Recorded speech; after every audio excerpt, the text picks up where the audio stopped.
Hello, I am so excited that you joined me to learn why you need to live abroad for 1 month in the next 12 months. So, in the next year, I'm going to teach you why this is so important and 5 steps to make it happen, even if you have a full time job, home, pets, kids in school, and no time to plan.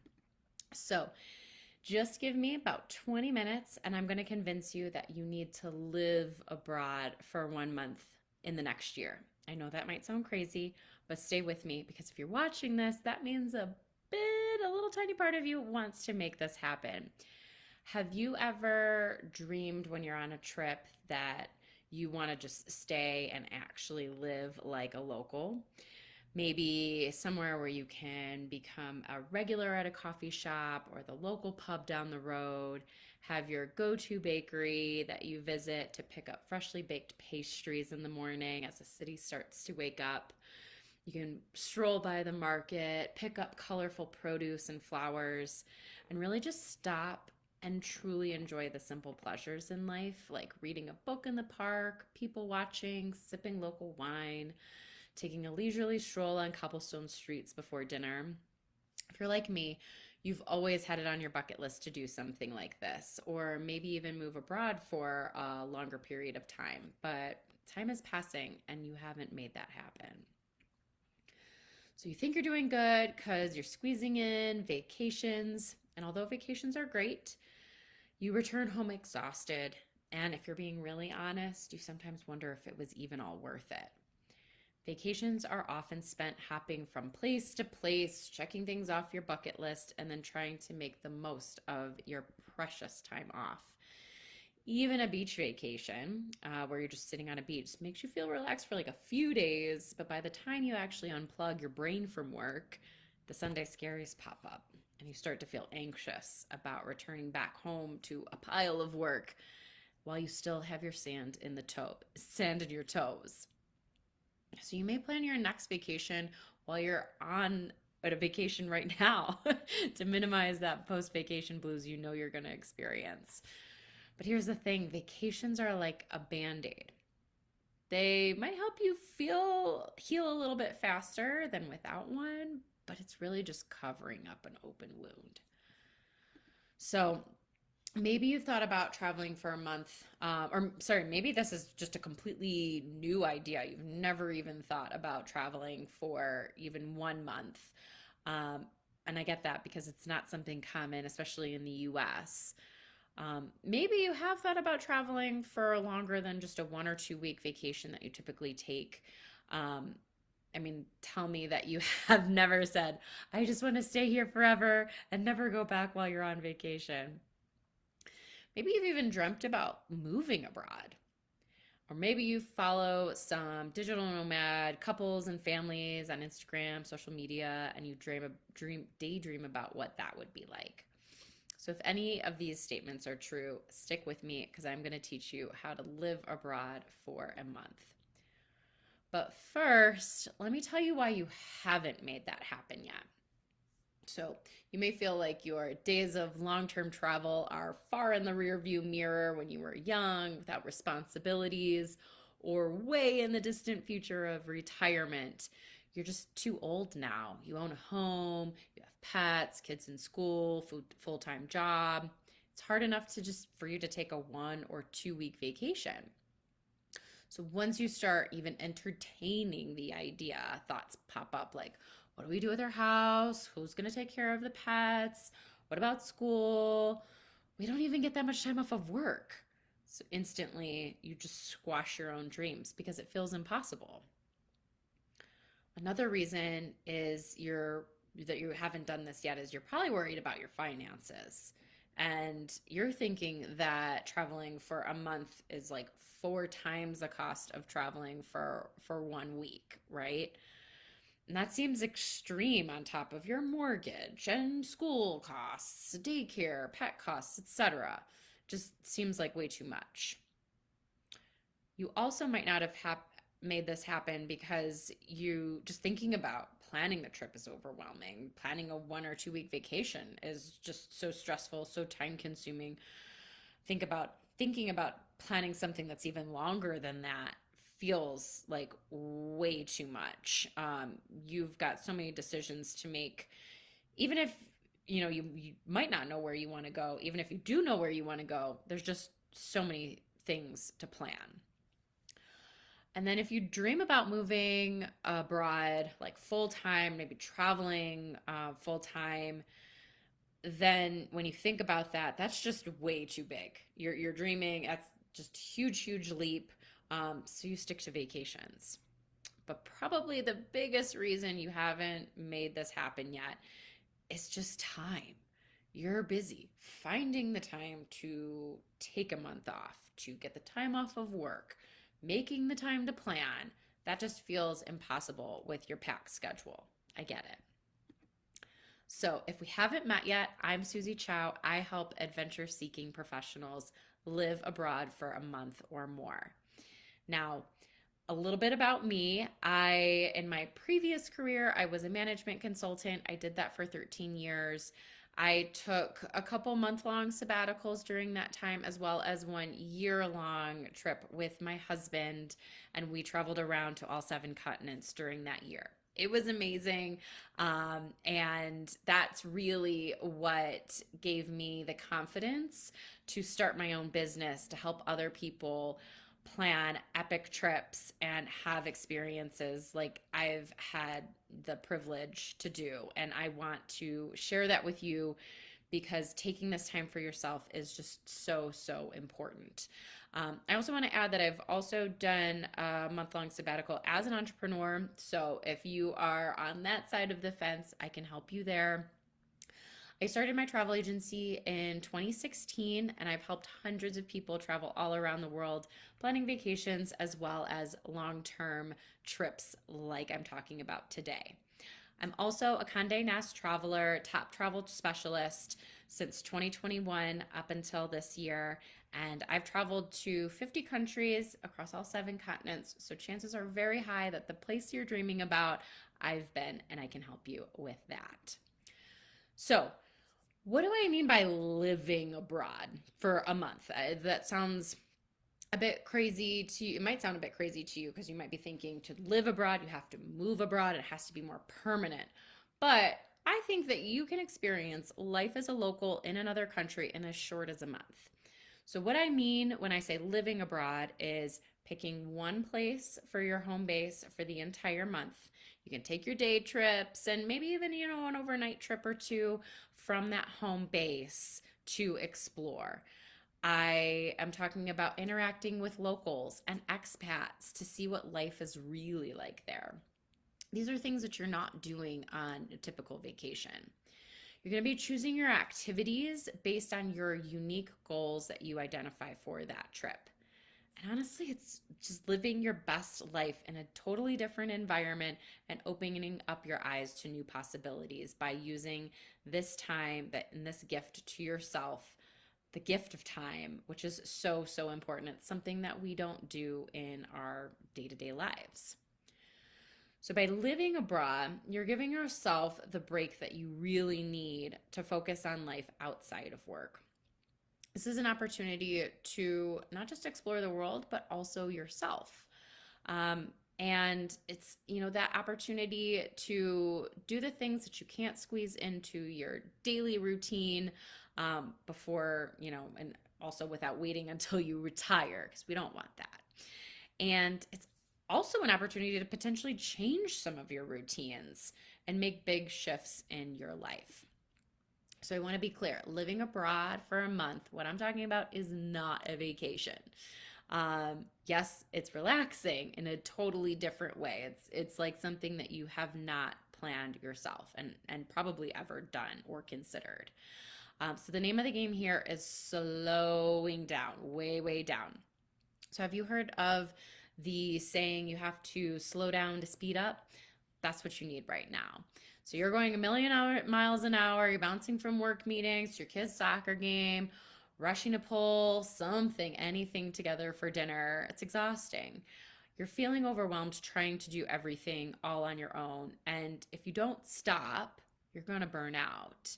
And if you let this go, it won't be your choice to it won't be your choice because it's going to be your body that's going to tell you you need to stop. And it's not going to be a convenient time because let's be honest, there's no convenient time to have any kind of uh, failure in your body or just hit that point of exhaustion where you just really can't manage anymore.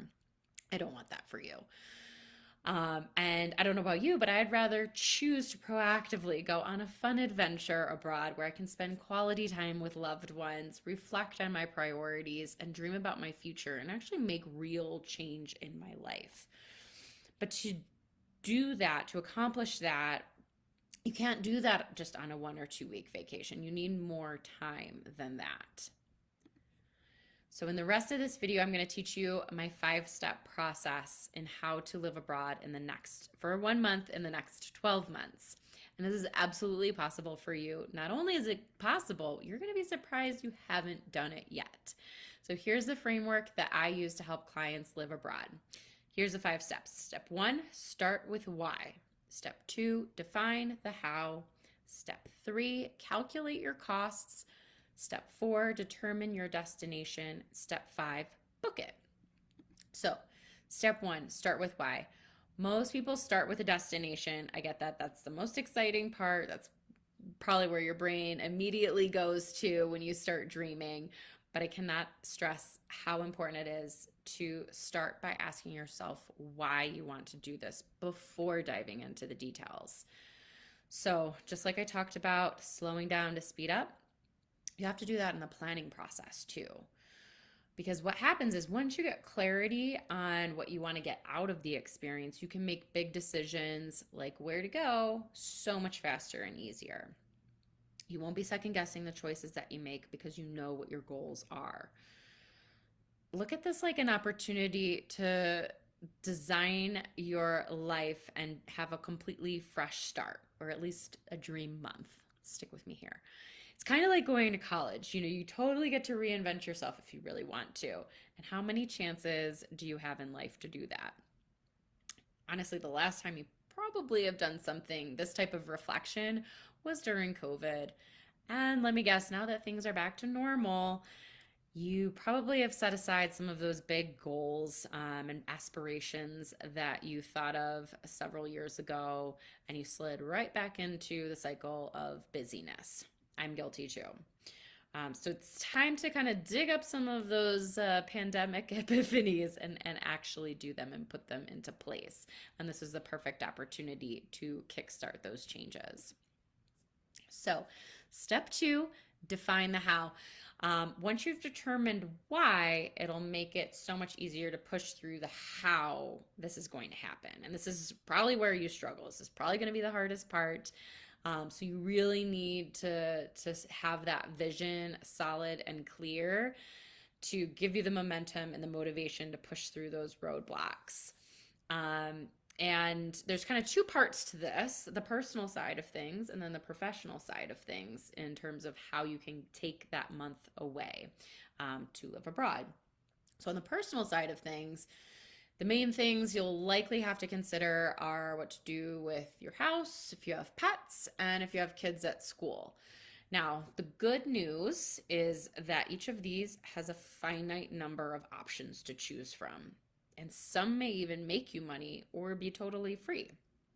So I'm going to be sharing soon a little cheat sheet for each of these items and exactly the options. So stay with me. Be sure to follow and get the cheat sheet so you can learn how to do each of these things.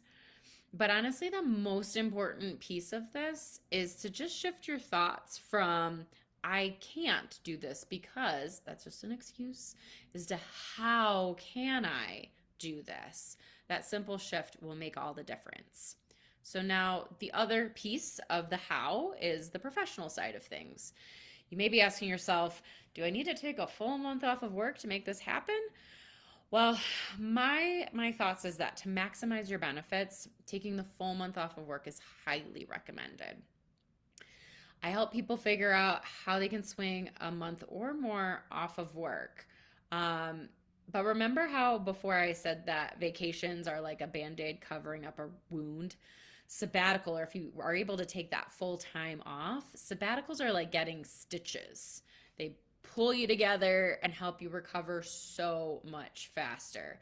Especially if your wound goes deep, if you're really hitting that burnout point, you need a sabbatical. Now, this may be surprising to hear, but I think preparing for a sabbatical where you're totally off is actually less stressful than taking a vacation and planning and preparing for a vacation, even though you're taking off more time. So that's because when you're taking off a month or more, you need to fully transition the majority of your work. And you're also going to be preparing for this months in advance. So it's not a last minute request like a, let's say, 1 week vacation where, honestly, you're probably doing most of the work leading up to it and then returning back to a pile of work because you're not actually giving it or delegating it to anybody else.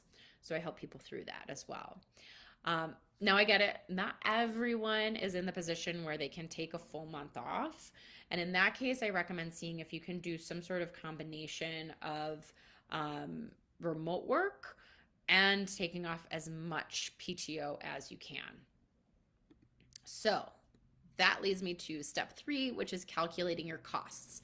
The good news here is that living abroad for a month does not equal 4 times your average cost of a 1-week vacation. Honestly, your travel costs may be even less than a 1 or 2 week vacation that you take on a regular basis. Now, why is that? Well, first of all, you only have one round trip flight. So that's more or less the same. And you're also, if you travel the way that I'm suggesting, where you have a home base, you're going to be traveling a lot less. So that's the magic of slow travel. You renting a home qualifies you a lot of the times for like monthly discounts, and that's way less than a nightly rate at your average hotel. And depending how you handle home and work, you may even be making money while you're away. And since you'll be gone for a full month, maybe you can even stop or pause some of your monthly expenses, which is something that you typically wouldn't do for a normal vacation. And my last tip here is don't forget about all of those credit card points and miles that you've got hoarded up and piled up. Now is the time to use those. It's a great way to cut costs. Then the 4th step is determine your destination. So now that you've got clarity about why you want to do that and what you want to accomplish abroad, what your budget looks like, this is going to make it so much easier to narrow down the whole world as a possibility to just one place.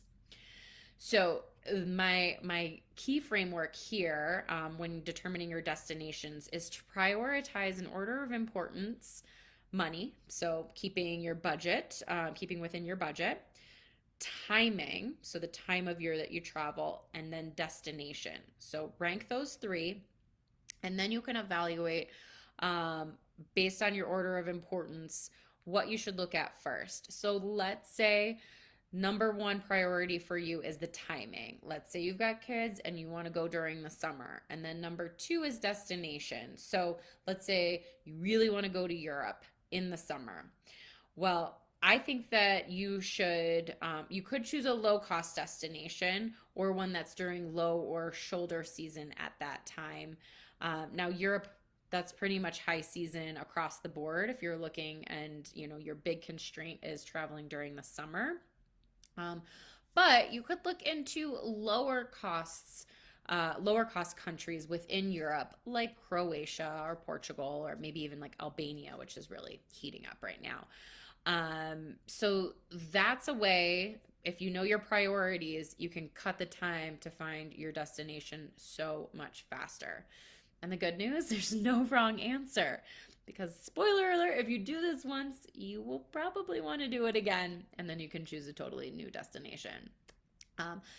Also, in a free worksheet that I'm going to be sharing very soon, I will share the country by country, the seasonality. So, when it's high shoulder and low season, as well as some high level costs. So, you can identify what suits your needs the most and cut down that time significantly. And then the last step of the 5 step process is to just book it. Now, of course, before booking your flight, you need to figure out when you can live abroad for a month. Throughout the first 4 steps of this process, you've probably already identified some key constraints that you need to work around. So, thinking about your why, are some of your goals, like the activities, experiences, dependent on weather, the season? Think about the how. Is there a time that's best for you to travel, either personally or professionally? Maybe a slow time in your business at work, or the summer, as I mentioned, to take advantage of summer vacation. And you need a summer vacation too. And the third step, calculating your costs. Maybe there's some budget constraints you need to work around. Maybe you need to push it out further so you can save some more money. And then lastly, determining your destination. If destination is like your number one thing, do you need to go during a certain season to achieve your goals, or maybe reduce costs? Like maybe seeing the Eiffel Tower and living in Paris is like the dream, your number one priority, but you don't want to go during high season, then pick like shoulder season. Honestly, spring and fall, my favorite time in Europe, specifically Paris. So think about, it's a bit of a puzzle to make all of those constraints work, but I do think that once you lay it out and make it real simple, that timing just becomes so much more clear. And once you've got some rough dates in mind, then what I would recommend doing is letting the combination of flight costs and accommodation options, which are your two biggest pieces of the budget puzzle, drive the detailed dates. Maybe flying on like a Tuesday or a Wednesday saves you hundreds of dollars compared to flying on a Friday, for example. So if you have that flexibility, you can kind of let the pricing drive your decision, which is great. Now, I am a fan, as I mentioned, of using miles and points. So keep that in mind, based on how you want to use those, and that'll also help narrow down your options. So, to summarize, it's just about finding those big constraints to make your decisions even easier and get your life abroad booked. And P.S. Don't forget about insurance to protect your investment as you book, and get that as soon as you start booking. So if you take away one thing from this video, it's just how incredibly doable it is to live abroad for a month. You may have started this video thinking that girl's crazy, but I hope that you've seen, once you break it down, it actually is possible. So can you live abroad and plan it on your own? Absolutely, especially if you follow these 5 steps along with the resources that I will be sharing. You will be well on your way to booking your dream month abroad. But if you want somebody to make that planning process fast, easy, and fun, then I'm your girl and I would love to help you do this. So you make enough decisions every day, having somebody take control for you, give you a plan, help you make those decisions, that is priceless. And also having the accountability to make sure that you stop pushing this dream until someday and you actually do it, that's worth everything. Just making sure that you really do it, because it's one thing to dream about it, it's another thing to hit book, right? So I created a Live Abroad for a Month program to help you do just that. So how does it work? It's very simple. So we follow that same process, but I fast track this. So literally all you need to do once you agree to work with me is fill out a questionnaire that's got everything I need to know about you and your priorities. Then we're going to hop on a 1 hour call where we discuss your dreams, your budgets, questions. At the end of this call, we will determine your destination. Or if you're really bold, you'll let me pick from a narrowed down list that we discuss based on pricing and availability and your inputs. Truthfully, this is my favorite part of the whole process. And not to brag, but I think that this is like a special gift of just identifying the right place for the individual. And so then after that call, I get to work. I pull together a full itinerary that's personalized just for you. And then 2 weeks after that, we're going to hop on another call to review that itinerary and cover your questions so you are good to go. So I'm going to be covering the details of what's included and pricing and FAQs in another video. So stay tuned. Comment below or send me a DM with any questions that you have. Thank you so much for watching, and I will talk to you soon.